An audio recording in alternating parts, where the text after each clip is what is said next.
Hola, ¿qué tal? ¿Cómo están? Bienvenidos a la Expo Mecánica Automotriz Internacional 2020. Me presento, Cristóbal Ramos, profesor de CEDVA, Oaxaca. Bien, el día de hoy vamos a analizar en una charla, en una conferencia técnica, la gestión electrónica en motocicletas. Sabemos que hoy en día han ido evolucionando las motocicletas de carburador a inyección electrónica, y también tenemos ya las motocicletas eléctricas aquí a la vuelta de la esquina. Ya las tenemos con nosotros, tal vez en bajas cilindradas, pero ya las tenemos con nosotros. Bien, en esta ocasión nos va a tocar hablar un poco de la gestión electrónica, cómo es que se comportan, cómo es que funciona todo este sistema de la inyección electrónica. Bien, veamos. Comencemos. En particular hablaremos el día de hoy de la línea de la marca Hitzer, de la marca Suzuki. Como tal, vamos a hablar un poco de la Hitzer, y al principio vamos a hablar un poco también de la V-Strom 1000. Bien, la computadora es realmente un componente muy importante en las motocicletas de inyección electrónica, ya que es la encargada de gestionar la entrega de combustible y el avance del tiempo de encendido o el retraso, si así se requiere. Bien, para poder entender un poquito la gestión electrónica, veamos en la pantalla y me dice que tenemos la SM, donde para que pueda realizar el control de inyección, la gestión de la bomba de combustible, el control del ralentí y la ignición, requiere de señales de entrada. ¿Qué me refiero como señales de entrada? Me refiero a que la computadora o la SM que está ubicada debajo del asiento requiere indicaciones en qué condiciones se está trabajando el motor, así como el giro de cigüeñal, la temperatura del mismo motor, la temperatura del aire, la presión absoluta. Ese tipo de indicadores o ese tipo de señales la SM los necesita para que de esa forma pueda gestionar lo que ya comentamos. Bien, de eso es lo que vamos a hablar. Veamos. En esta diapositiva tenemos algunos de los sensores y actuadores que se utilizan para poder obtener esta gestión.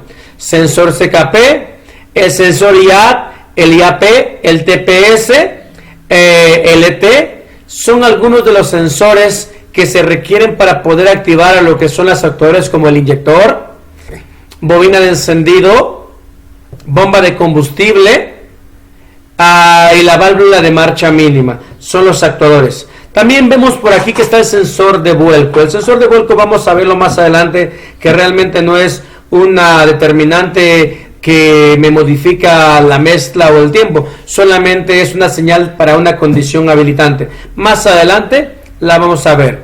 Bien, continuemos. Antes de entender en lo que es la gestión de la potencia, siempre me gusta hablar de la red de voltaje, porque es una necesidad y es algo que realmente nos enfrentamos día a día, que el sistema de carga o batería esté bien. Si la batería o el sistema de carga está en mal estado, sabemos que eso me va a dar problemas, por lo cual no debo de avanzar. Primero debo de reparar esa parte. ¿A qué me refiero? Me refiero que es muy importante. Aquí en la gráfica tenemos el comportamiento de una Suzuki, de una V-Strom 1000, la red de voltaje. Y vimos que el voltaje nominal está en 12.6. Aquí podemos ver que está más arriba del 12. Obviamente ahí es la motocicleta apagada. Tiene la batería 12.6, lo cual me está diciendo que está perfecto. Bien. Cuando arranco la motocicleta existe una caída aproximadamente de 2.1 volt, cae a 10.5.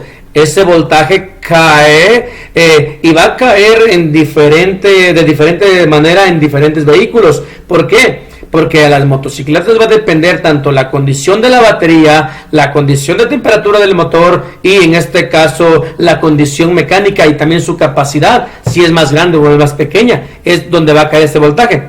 Lo que me interesa en este momento es voltaje nominal y lo que es el sistema de carga.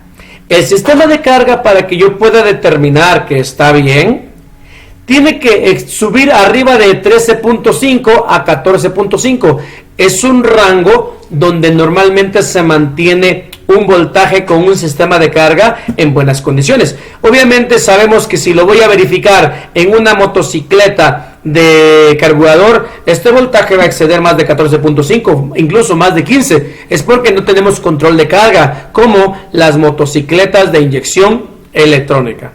Una vez entendido que el sistema o la red de voltaje es muy importante, tanto la batería como en este caso el sistema de carga, continuemos con los elementos o los sensores que ayudan a la SM a gestionar la potencia.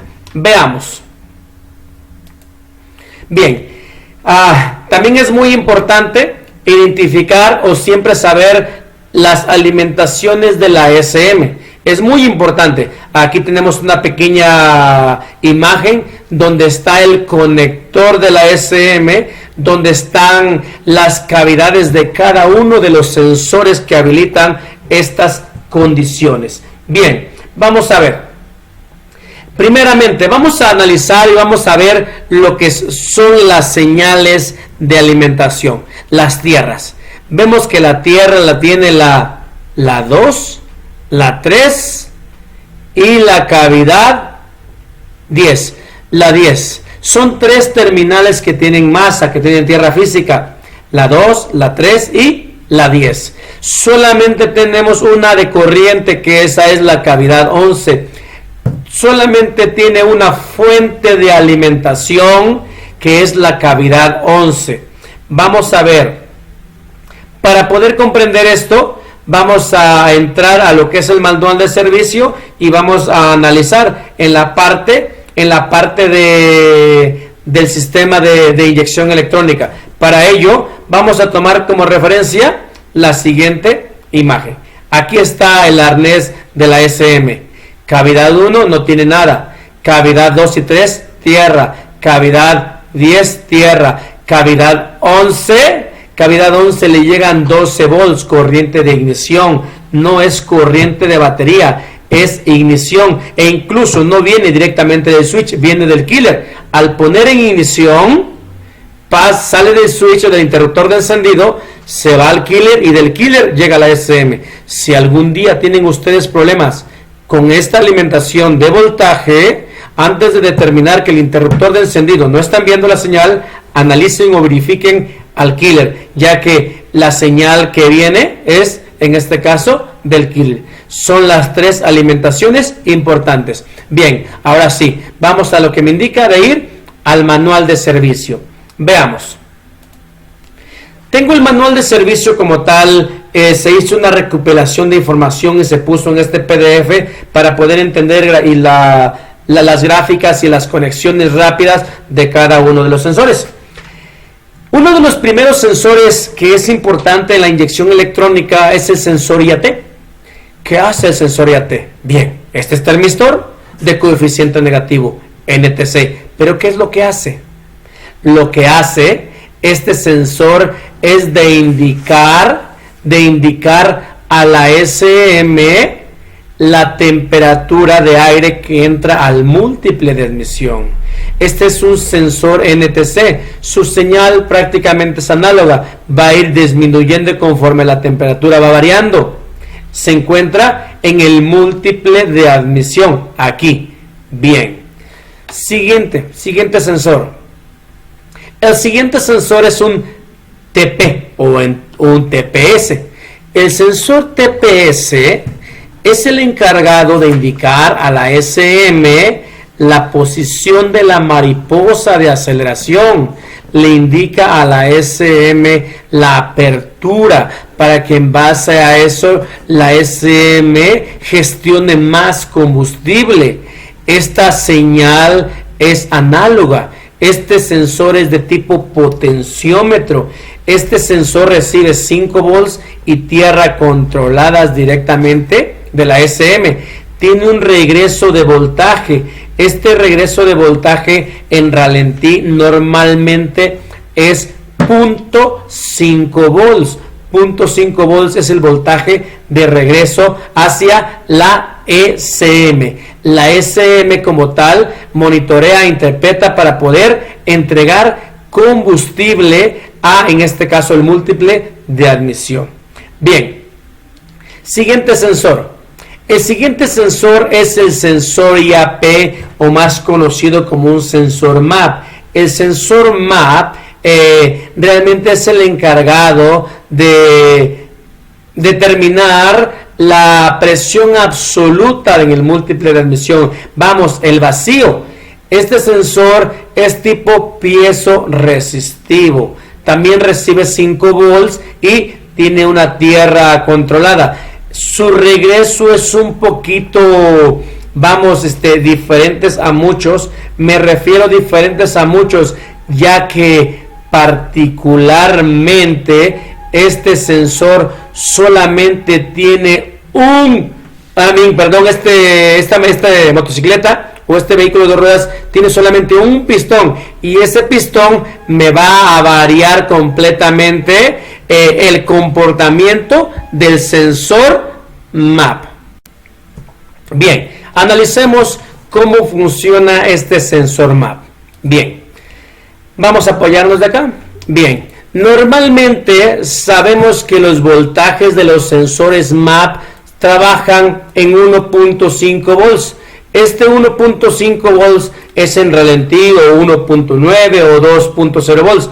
Cuando yo acelero e incremento lo que es el vacío en el múltiple, en el sistema, lo cual este voltaje va a variar. Al incrementar el vacío, cuando yo acelero de una forma ascendente lento, va a bajar ligeramente y después va a aumentar, ya que en ese momento abre más lo que es la mariposa de aceleración.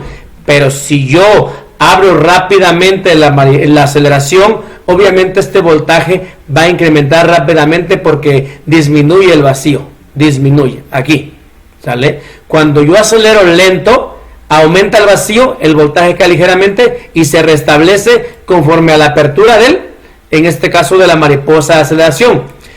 Así es como trabajan las señales si yo lo grafico con un osciloscopio, más este sensor, recuerden lo que comenté, solamente cuenta con un pistón, el vehículo en una Hitzer 150 monocilíndrica, por lo cual la señal va a tener un comportamiento de esta forma, tipo sinusoidal, de esta forma, pero no es que sea un milivoltaje sinusoidal o no es que sea una señal de corriente alterna, no, porque esta está por encima de los 0 volts, está por encima, pero está variando como si fuese una señal de un sensor de oxígeno.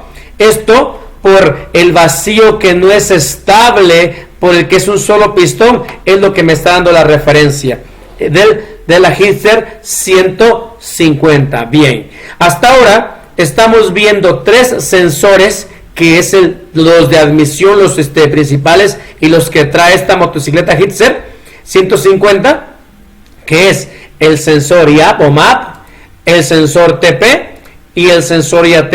Algo que me imagino que ya observaron, que todos los indica que está en el mismo lugar. Veamos, IAT acá, IAP o MAP en el mismo lugar, TPS en el mismo lugar. La razón es porque los tres sensores están en el mismo componente, por eso le llaman sensor híbrido, o en algunos casos le llaman unidad de sensor, porque vienen 3. Si se llegara a dañar el MAP o se llegara a dañar el TPS o el IAT, con que se dañe uno, se tendrían que reemplazar los 3, ya que vienen en un solo lugar. Bien, al único que debemos de considerar en no tocar es el TPS, viene sellado, no hay ningún problema si en algún momento le dan servicio. El MAP y el IAT sí, pero para evitar consecuencias, para evitar daños de este sensor, si en algún momento le van a dar servicio o mantenimiento a lo que es el cuerpo de aceleración, favor de remover este sensor, estos sensores más que nada, o esta unidad de sensor, remuévenla para que no se vaya a dañar, remuévelo para darle mantenimiento o limpieza al cuerpo de aceleración. También remueve lo que es la válvula de marcha mínima y, ¿por qué no?, el inyector para darle su mantenimiento. Ocupen el líquido correcto para poder lavarlo, ocupen el líquido correcto para lavar el cuerpo de aceleración.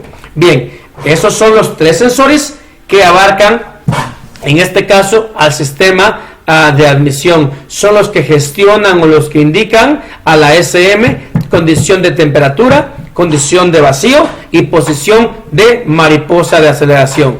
Continuemos. Bien, aquí está un sensor muy importante. Bueno, todos son importantes, pero este es un habilitador. Este sensor CKP es de tipo inductivo. Este sensor CKP se encarga de indicar a la SM a la posición o el giro del cigüeñal. Este sensor inductivo genera un milivoltaje de corriente alterna que le envía a la SM. ¿Para qué utilizo esta señal? Esta señal realmente la utiliza la SM para activar a la inyección de combustible. La utiliza también para activar la chispa. Veamos, retrocedamos un poquito en las diapositivas. Aquí como tal no vemos ninguno de los sensores que ya hemos analizado.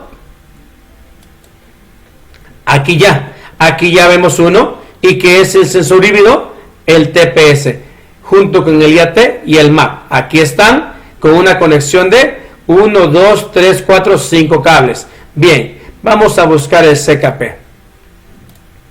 Aquí está el CKP. Este sensor de tipo inductivo, lo primero que debo de medir es la resistencia, y es de 122 ohms. Normalmente es una resistencia, general para lo que son los CKPs. Bien, tiene un cable color marrón con negro, es tierra controlada, y tiene un cable azul con amarillo, que es la señal positiva del CKP. Este CKP es el responsable de indicar la posición y el giro del cigüeñal. ¿Para qué? Veamos. Bien, entonces el sensor CKP habilita la chispa. Veamos. Aquí también vemos a la bobina de encendido. El CKP es el encargado de habilitar, en este caso de indicarle a la SM el giro de cigüeñal para que la SM pueda activar a la bobina de encendido. Veamos. La bobina de encendido tiene un devanado primario y un devanado secundario. El devanado primario, como tiene pocas vueltas, tiene 2.5 ohms. El devanado secundario tiene 10.8 kilo ohms. El devanado secundario. Y el capuchón que conecta a la bujía tiene 5.6 kilo ohms. Es importante medir o verificar esas resistencias cuando se da servicio para poder determinar si se debe reemplazar el capuchón o la bobina de encendido.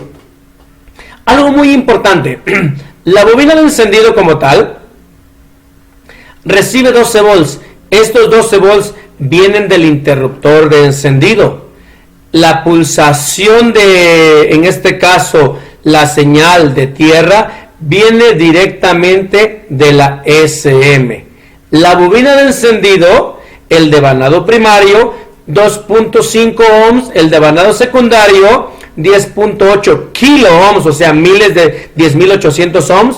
El capuchón que conecta a la bujía, 5.6 kilo ohms, 5600 ohmios. Esta bobina, el cable verde llegan 12 volts y el cable negro con amarillo llegan los pulsos de la señal de tierra controlada.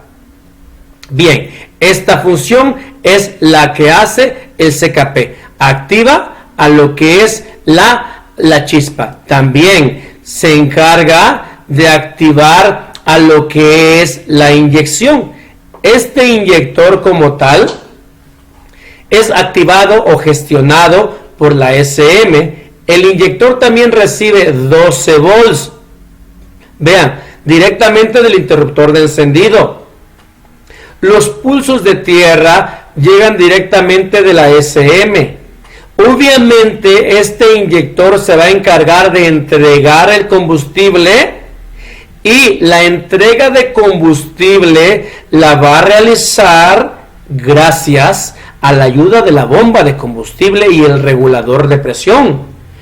La bomba de combustible desconectada me está manejando una resistencia de 2.5 a 3.5 ohms a temperatura ambiente. Es la resistencia que está oscilando. Esta bomba de combustible recibe 12 volts de corriente de ignición directamente de la llave, por lo que vemos que ningún relevador está de por medio, ni para el inyector, ni para la bobina, ni para la bomba, sino llegan corriente de ignición directamente de la llave y la computadora o la ECU envía una señal de tierra, ojo, una señal de tierra modulada para la bomba de combustible a través de un cable color rosa. No es una tierra física, es una tierra modulada. Más adelante se los voy a mostrar en una gráfica. Bien, entonces como estamos charlando, como estamos platicando, el sensor CKP es uno de los más importantes, sin menospreciar a los demás. Este se encarga de activar a lo que es la chispa, pero también se encarga de activar tanto a la bomba y a la inyección. Vuelvo a repetir por última vez, inyector tiene una resistencia de 2.5 ohms, alimentación de 12 volts y el pulso de tierra de la SM. La bomba, una resistencia de 2.5 a 3.5 ohms y recibe 12 volts de la ignición y pulsos de tierra modulados de la ECU. Bien, así es como trabajan. Para poder aterrizar lo que estamos hablando, voy a mostrarles un poco lo que es la bomba y el inyector. La bomba y el inyector se los voy a mostrar cómo es que se comporta en una gráfica con osciloscopio.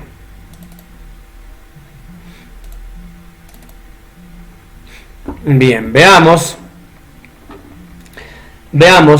Aquí está realmente el pulso del inyector. Ahí está el pulso del inyector. Aquí hay 0 volts. Vamos a regresar para poder iniciar.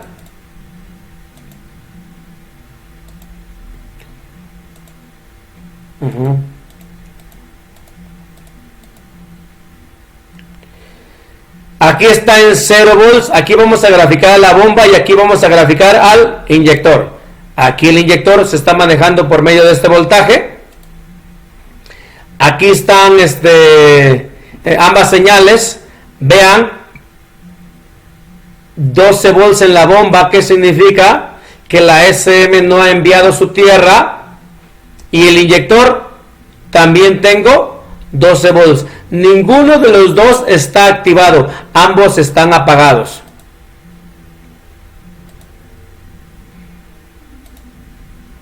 Aquí podemos analizar las señales, cómo es que se comportan, cómo es que se activan y cómo es que se desactivan en señales moduladas. Vean, bomba desactivada y en este momento la bomba se activa porque recibe el pulso de tierra de la SM y se desactiva. No es una tierra constante, sino es una tierra modulada. Aquí Vemos el tiempo de modulación, a un inicio es de 2.5 segundos, el tiempo de activación de la bomba. Ahí estamos viendo nuevamente. Aquí ya lo vemos ya en este caso con un tiempo ya de mayor tiempo, que son 10 segundos. Veamos, fíjense cómo es que la bomba de combustible está trabajando con un pulso de tierra modulado. No está constante la tierra física, sino está variando, va y viene, va y viene. Bien, es lo que estamos hablando, pulso de tierra modulada. Y lo que es el inyector también trabaja de la misma forma. Para poder analizar el voltaje del inyector, vamos a considerar esta escala. Esta escala es de la bomba y esta escala es del inyector. El inyector desactivado me marca 12 volts. Fíjense, aquí está el 0 y aquí está el 12. 12 volts desactivado. Cuando el inyector se activa, el voltaje cae cerca al 0 volts. Nunca cae a 0. Recordemos que si el transistor que lo activa es bipolar, su voltaje cae aproximadamente de 0.8 a 0.9 o máximo 1 volt. Cuando el sensor que activa el inyector es un MOSFET, el voltaje cae de 0.3 o a 0.1, cercano a 0 volts. El tiempo de activación desde el inyector, aquí es cuando se activa, cuando atomiza, cuando entrega combustible, y aquí es cuando se desactiva, su pulso sube y se vuelve a restablecer.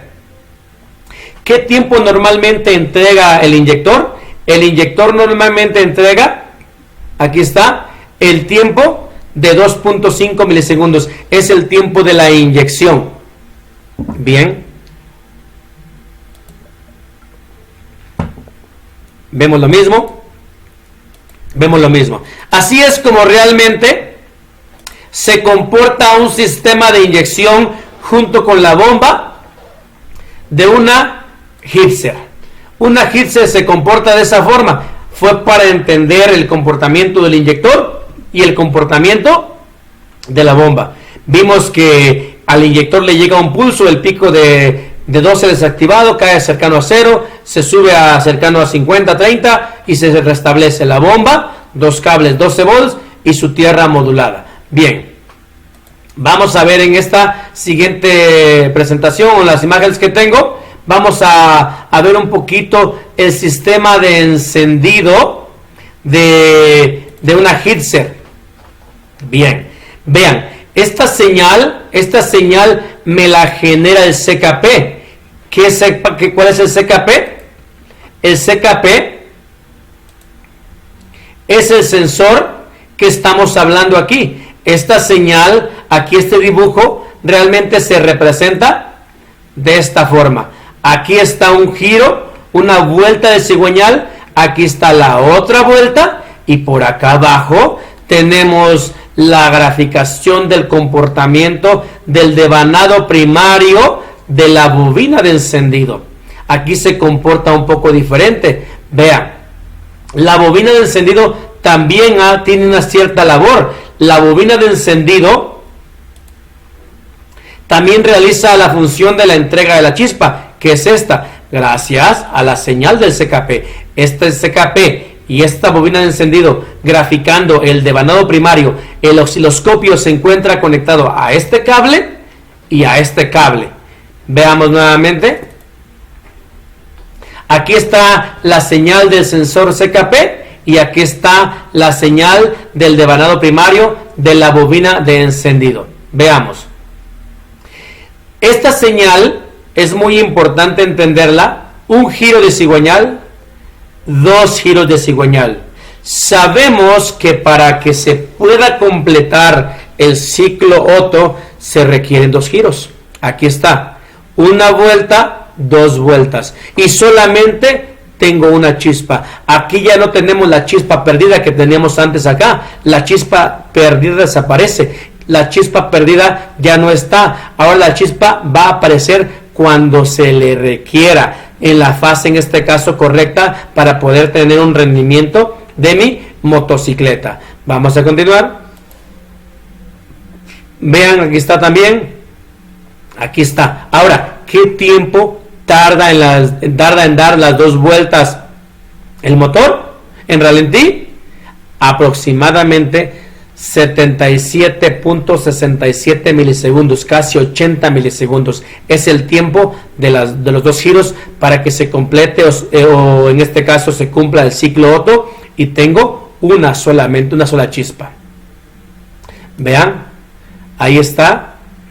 Aquí estamos viendo un análisis diferente. Aquí es el devanado primario ya solo, ya borramos lo que es el CKP.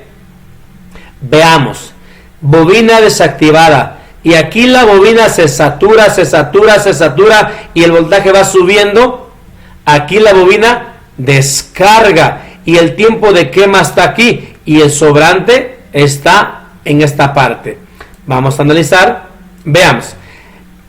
El tiempo de quema realmente va a aparecer cuando esta descarga. El tiempo de quema aparece de aquí a aquí, de aquí a aquí, que normalmente se lleva a cabo como en 1.2, en 1.5 milisegundos o menos. Cuando tengo demasiada resonancia en esta parte es porque no se está aprovechando la chispa de la bobina. Algo está pasando. Tal vez tenga problemas con el cable, el capuchón o la misma calibración de la bujía. Bien, veamos. Ahí está más claro. ¿En qué tiempo se realiza la quema? La quema se realiza en menos de 1 milisegundo. La quema o la chispa de aquí a aquí brinca en menos de 1 milisegundo. Aquí tengo estas gráficas o estas resonancias de una forma, decente. No tenemos problemas con la chispa, se está aprovechando. Ya que si tenemos demasiada frecuencia, demasiada interferencia en este punto, cuidado, tenemos un problema. Ahí está nuevamente. Aquí está nuevamente. Aunque en esta parte tenemos lo que es la graficación, pero ya del devanado secundario. Vean, aquí ya colocamos el osciloscopio, pero al cable de la bujía. Aquí el voltaje desciende, incrementa el tiempo de quema, pero realmente es lo mismo que estamos viendo en el devanado primario. Aquí estamos viendo el devanado secundario y es el comportamiento de la chispa, es el comportamiento de esto, de la señal del CKP, cómo activa en este caso a la chispa, y también ya lo vimos cómo activa a la inyección. Bien, aquí está la señal sola del CKP, la señal sola del CKP. Bien, como hemos visto, como ya vimos, este sensor CKP es bastante importante y es uno de los más fáciles de comprobar, ya que lo podemos comprobar con un multímetro. Claro, ya un poco más profesional se requiere con el osciloscopio para poder graficar su comportamiento. Lo primero que vamos a medir es la resistencia en este sensor. Su resistencia en particular de la SFFI es de 122 ohms. Si yo verifico con un multímetro el voltaje de referencia, más o menos me lo da como de 150 a 250 milivolts. Si lo verifico con un osciloscopio, obviamente al dar marcha es menos o cercano a 1 volt. Ya funcionando con el multímetro me da 1.2 volts, pero con el osciloscopio me puede dar hasta 8 volts o 10 volts. Bien, este sensor CKP, que ya se entendió con todo lo que hablamos: activación del combustible, tanto de la bomba como del inyector, y la activación de la chispa para la quema correspondiente. Siguiente sensor. El siguiente sensor es el sensor ET. Sabemos que esta motocicleta Hitzer SFI no es refrigerada por refrigerante, por líquido, sino por aire. Aún así tiene el sensor de temperatura aquí, vean, aquí está la cabeza del cilindro, aquí está el sensor de temperatura. Recibe su tierra controlada, sus 5 volts, en este caso es un termistor también, aquí está, es de coeficiente negativo. y lo cual pues obviamente también es el responsable para el ajuste del combustible. El siguiente sensor es uno que se encarga de validar, es un sensor que se encarga de indicarle a la computadora la acción que ella misma está haciendo. Como ya vimos, la computadora es la responsable de activar a lo que es el combustible y la chispa. Entonces el sensor de oxígeno lo que está haciendo es regresándole su misma información y diciendo que si la mezcla está rica o la mezcla está pobre. El sensor de oxígeno está valorando la acción de la misma SM, está midiendo el sobrante de oxígeno, en este caso en el múltiple de escape. Para ello debemos de recordar que tenemos dos partes en una sola misma. ¿A qué me refiero dos partes?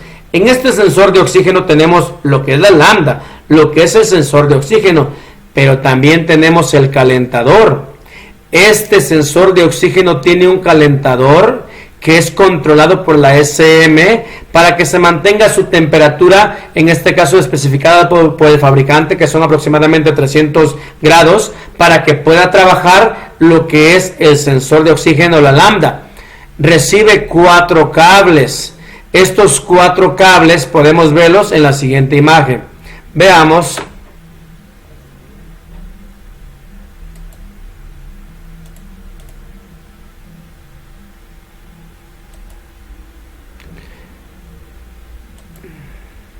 Aquí está el sensor de oxígeno.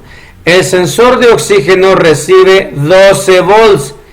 Un pulso de tierra, al igual, modulado para el calentador. Y tiene su tierra controlada, compartida con otros sensores provenientes de la SM, y la referencia de voltaje, la referencia de su señal o su comportamiento va hacia la SM. Bien, estos 4 cables vamos a entender cómo es que trabajan con la siguiente información. Bien, voy a apoyarme con las gráficas captadas con un osciloscopio. El canal 1 está calibrado a 20 volts, por lo cual me está indicando que vamos a graficar el calentador. En este caso el heater, el calentador para el sensor de oxígeno. El canal 2 está calibrado a 5 volts. Sabemos que el sensor de oxígeno maneja un voltaje de aproximadamente 0 a 1 volt. Eso se me va a representar en esta línea.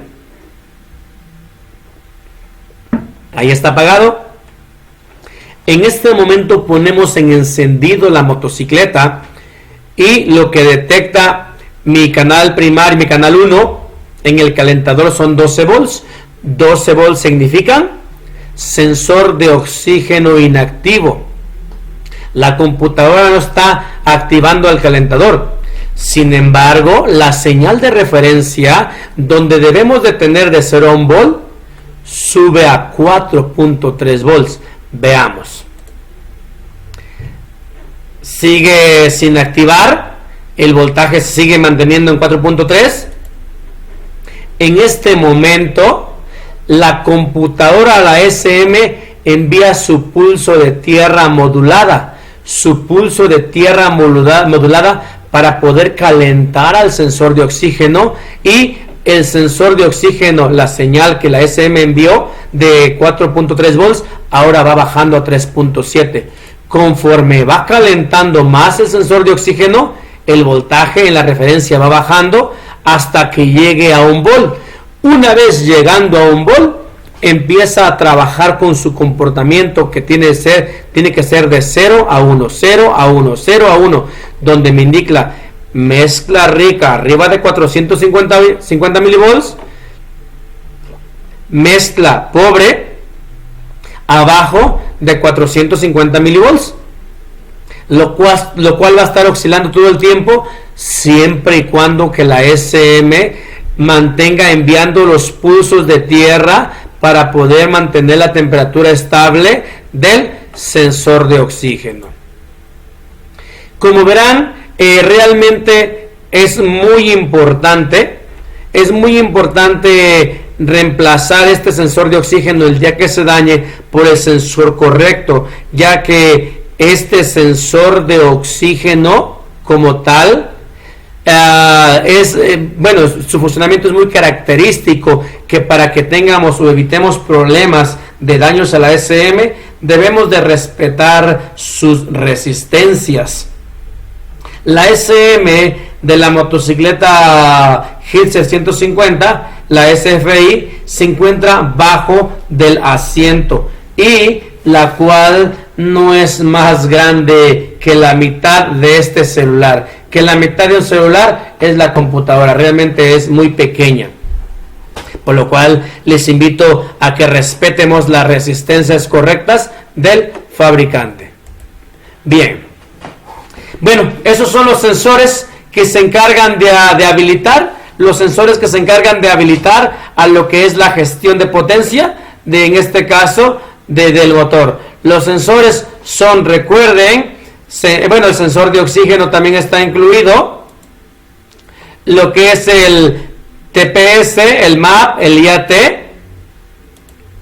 lo que es el inyector, bomba de combustible, válvula de marcha mínima, bobina de encendido y sensor CKP, incluso el sensor ST.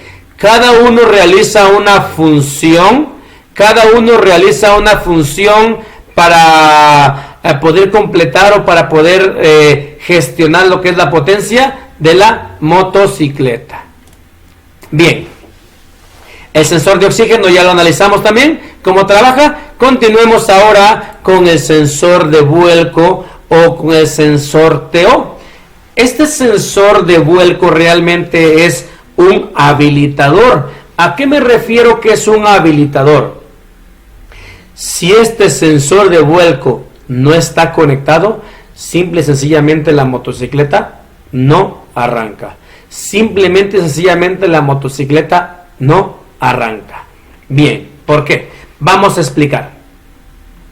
Cuando la motocicleta se encuentra en 90 grados o de una forma vertical, la referencia de voltaje me dice que tiene que ser, aquí está, de 0.5 volts. Estos 0.5 volts van a ayudar a que se pueda gestionar y pueda activarse la chispa y el combustible, siempre y cuando se mantenga a los 90 grados. Si la motocicleta se encuentra de forma horizontal, pues es porque se cayó, ¿verdad? Y en este caso está en el suelo a 0 grados. Después de 3 segundos, cuando el voltaje incrementa más de 4.0 volts, automáticamente se apaga y el foquito del check empieza a destellar. Si yo soy terco y le sigo dando marcha ahí en el suelo, no va a arrancar. E incluso si la levanto, la pongo de forma vertical y le sigo dando marcha, no va a arrancar hasta que yo resete el sistema. ¿Qué es resetear o restablecer? Es tan sencillo de apagar la llave, ponerla en off, apagar el killer, poner la llave en ignición y activar el killer. En ese momento restablezco el sistema y automáticamente la motocicleta vuelve a arrancar. Si este sensor, vuelvo a repetir, no está colocado de la forma correcta o no arranca. ¿Por qué digo de la forma correcta? Porque tiene dos letras, la U y la P, que es el up hacia arriba. Cuando esté en 90 grados o esté vertical, el TO me va a dar una referencia de 0.5 volts, arranca. Se me cae, después de los 65 grados, un conteo de 3 segundos, sube el voltaje a 4 volts y la SM desactiva al combustible. Esto como método de seguridad para evitar que el combustible siga fluyendo, para evitar derrames y posibles incendios de esta motocicleta. Más que nada es un método de seguridad. Ahora, ¿qué hacer si el sensor no está? Sabemos que nos puede pasar a todos que en algún momento se nos llega a dañar. Normalmente eso se daña cuando hay accidentes. No va a arrancar. ¿Qué debemos de hacer? pues comprar otro, sería la forma más correcta, ¿verdad? Más, también tenemos algunas alternativas. Diseñamos esta pequeña cajita muy simple, que no nos gastamos más de 100 pesos, un gabinete, tenemos dos sensores LEDs, una resistencia de 1 kilo cada uno y un potenciómetro y 1, 2, 3 cables. ¿Para qué me sirve? Sencillamente para lo siguiente. Voy a hacer un pequeño recuadro para poder explicar un poquito lo que es el funcionamiento de este componente. Aquí voy a colocar el arnés del sensor de vuelco o el TOW. Como tal, este sensor sabemos que recibe tierra controlada de la SM. Recibe 5 volts, es su alimentación, 5 volts. Y obviamente este es responsable de regresar 0.5 volts para que la motocicleta pueda arrancar. ¿Qué sucede si tiene más de 4 volts? No va a arrancar, el foquito va a destellar. ¿Para qué hicimos este simulador de sensor de vuelco? Sencillamente, este sensor de vuelco, lo que hicimos fue donde colocamos un potenciómetro. Aquí colocamos un potenciómetro y ese potenciómetro me va a ayudar a simular el sensor de vuelco. ¿De qué forma? Tenemos 3 cables acá. Entonces lo que vamos a hacer es de que el cable de tierra vamos a alimentar, corregimos esto, el cable de tierra va acá al potenciómetro, el cable de corriente se va por el otro extremo y la referencia se va a la mitad, así como está. Sabemos que internamente el potenciómetro, que no nos va a costar más que unos cuantos pesos, tiene una resistencia variable, la cual se está alimentando con los 5 volts y con la tierra. Ahora, quien va a determinar aquí la salida, es la posición de este platino. Si este platino lo tengo acá, como los 5 volts están cercanos, va a salir cercano a 5 volts y la motocicleta no va a arrancar. ¿Qué voy a hacer? Voy a girar la perilla del potenciómetro, a uno o a otro extremo. Esto para poder mover la perilla a este extremo y de esa forma tener un resultado cercano a 5 volts o un poco más sin ningún problema.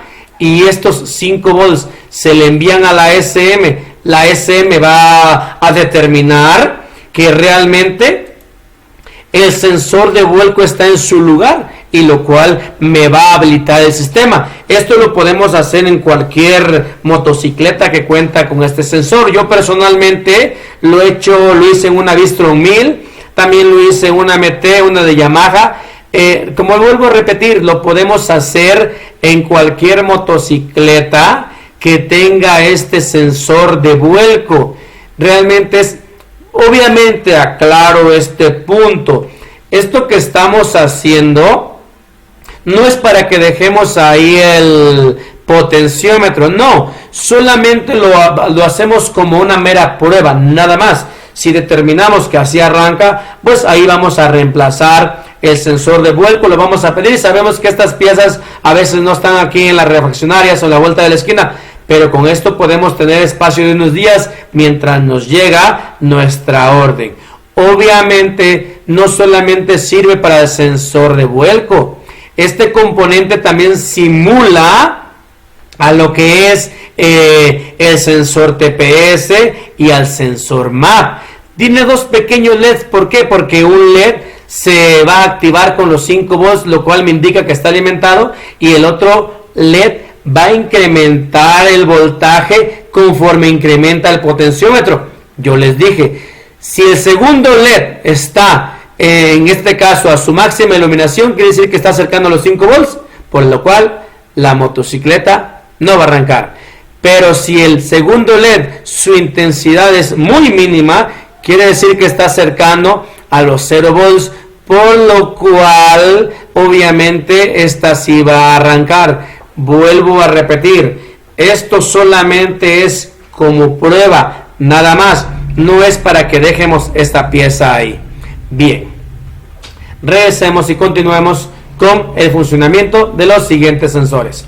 Bien, es un resumen de cómo trabajan todos los sensores, todas las señales de entrada hacia la SM, y de esta forma obviamente la SM con los sensores de entrada puede en este caso habilitar a lo que son los actuadores. Aquí está la bomba de combustible que está en este caso en el tanque. Recordemos que esta bomba recibe tierra modulada. Ahí está el inyector, muy importante, un actuador que debemos de lavar, no solamente con boya ni con presurizado, sino hay que meterle la tina de ultrasonido para poder lavar la aguja de inyección, ya que la aguja de inyección muchas de las ocasiones se oxida por los residuos de agua que vienen en el combustible o en el mismo tanque. También se ponen en lo que es el laboratorio para poder ver su abanico de inyección, en este caso también para poder ver la entrega de combustible, su caudal, y también en este caso para ver si no hay un liqueo, si la aguja está calzada. Siguiente componente es un actuador. La válvula de marcha mínima tenemos que lavarlo en esta parte. Mucho cuidado de no a que no se vaya el líquido hacia el motor para no dañarlo. Solamente debemos descarbonizar o quitar el hollín de estas partes. Lo podemos limpiar también con un desengrasante en la misma tina de ultrasonido, sin necesidad de meter Carboclean u otros químicos más fuertes. Con desengrasantes más que suficiente. Esta cuenta con 4 cables, los cuales está indicando aquí, y su comprobación. Recuerden que ese es un motor a pasos. Es un motor a pasos. Bien, continuemos. Ahí está el arnés de la SM, la posición de cada una de las cavidades. Mucho cuidado de meter en este caso el mismo dedo en el arnés, en el conector de la computadora, ya que es tan pequeña, la corriente estática puede dañar los elementos. Debemos de tener un proceso de desconexión. Recordemos que el cable que se debe desconectar para poder desconectar la misma SM, el cable por seguridad siempre va a ser el negativo. Y llegamos a los DTCs y los códigos de falla. Sabemos que este es el foco check. Si el foco está prendido, en la motocicleta arranca, me está indicando que hay un fallo, hay un problema. Si el foco está destellando, no va a arrancar. Algo no está deshabilitando, en este caso el ejemplo que les puse, el sensor de vuelco. Bien, sabemos que los códigos son por decenas de unidades, códigos lentos decenas, códigos rápidos son unidades, 1, 10, 1, 2, 3, código 13, es prácticamente un sistema OBD1, los códigos se sacan por medio de destellos y normalmente son, para esta motocicleta son de 2 dígitos. Bien, ahí está. Algo muy importante para esta motocicleta es que tenemos códigos en demanda y códigos en memoria. Ahora, ¿dónde vamos a extraer estos códigos? Bien, voy a regresar a la diapositiva. Una de las ventajas en esta motocicleta, de las cuales abundan, en nuestro parque vehicular tenemos cantidades de Hitzer, muchas, ya están empezando a llegar a nuestros talleres, son bastante las que hay, por lo cual es de suma importancia conocer cada una de sus partes. Vean, el conector DLC, 2 cables, está bajo el asiento, un conector blanco, un cable negro con blanco, tierra física, un cable rojo con blanco, directamente a la SM. Algunos escáneres que tenemos aquí en México no tienen ese arnés, no podemos entrar a esa motocicleta, ya que ellos dicen que es baja cilindrada, por eso no producen ni su protocolo de comunicación ni su arnés. Sin problema, nosotros podemos diagnosticarlo de la forma manual, no hace falta ningún escáner para esta. Bien, vamos a ver. Con mis estudiantes diseñamos este pequeño conector de diagnóstico con 2 cables un interruptor y un foco LED. Sabemos que podemos diagnosticar de una forma más práctica con un pequeño jumper, pero no es tan profesional. Y en nuestro trabajo, si nos gusta cobrar bien, seamos profesionales. De esa forma vamos a tener esa pauta de cobrar mejor. ¿Vale? Bien, hicimos este pequeño conector de diagnóstico. ¿Qué es lo que hacemos? Lo ponemos en el puente. Ya les mostré que tenemos dos cables únicamente en el conector de diagnóstico, que está en esta parte, dos cables, y en nuestro conector de diagnóstico tenemos dos cables. Al conectarlo, el foco LED prende, ya que de la SM me vienen de 3 a 5 volts. Bien, esos los aprovechamos y los conectamos a que mi LED encienda. Es un indicativo que la SM sí está habilitada y que sí puedo diagnosticar. Voy a diagnosticar con el interruptor que está aquí a un costado. ¿Cómo o de qué forma se pone? Este es el interruptor que vamos a hablar de off-on. Veamos. Para diagnosticar los códigos de falla en demanda o en presente, la llave debe estar apagada. El interruptor en nuestro conector apagado. Prendemos la llave a on. Pasamos el interruptor del conector de diagnóstico a on. Y en este momento empieza el destello, el flasheo, para indicarme el sensor que está dañado o el actuador o el problema que tenga.